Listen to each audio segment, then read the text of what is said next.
Hi everyone. This is my plugin.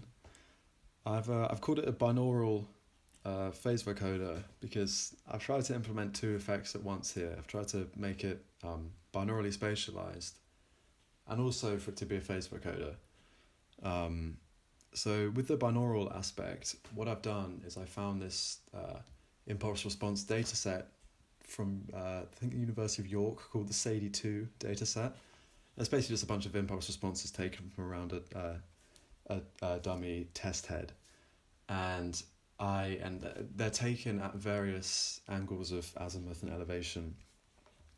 And what I've done is I've taken these impulse responses, loaded them in as binaries to the Juice project, and then loaded these into an array of audio sample buffers.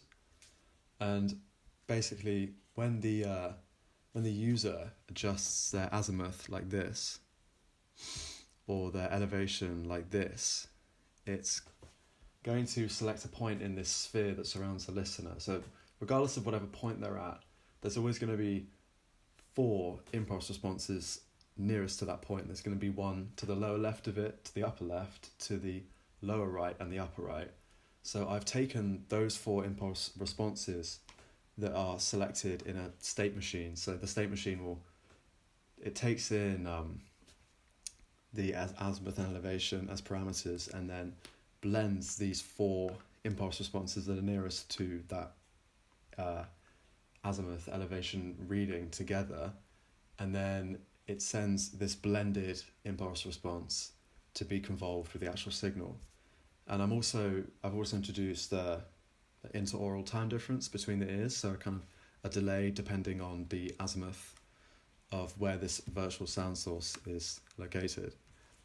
And also there's like a phase vocoder aspect to this as well, where you can kind of augment the phase of the spectral data inside the actual phase vocoder architecture. And then the distance here is inversely proportional to the magnitude of this spectral data. And when you increase the distance all the way, that I also introduce a tiny bit of reverb to kind of mimic what I think would happen if you were to do this in real life.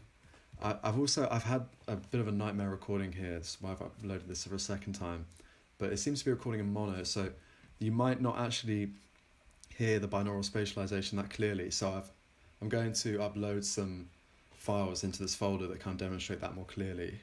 But the phase vocoder aspect of this will convey fine, but the binaural aspect I think is going to be just ruined by the fact this is a mono. So yeah, so if you want to hear how that works properly, just check out the files that are going to be in this folder. But yeah, here we go. Isn't that right? We simply wish to show gratitude for what you do for us. It's a data storage device used by your species. The device contains the launch codes for the world's nuclear weapon systems. What you So yeah, do just for increase the us distance, make it as quiet as possible, up to 20 meters, the greatest gift we can offer. and then You will bring have it back the to 1 power to meter, which kill off is as close as it can Midorino go. from your stories. Yeah. I don't think she's going to Increase speak. the elevation. I'm pretty sure she's a Now we're at stuffed plus toy. 90 She degrees, can't so speak. directly above the This is listener's head. stupid. I'm leaving. Now we're at minus 90, This always would have happened. We completely did below the nothing. listener. We did nothing. Let's do some more No. rotation around. Is the gift ready?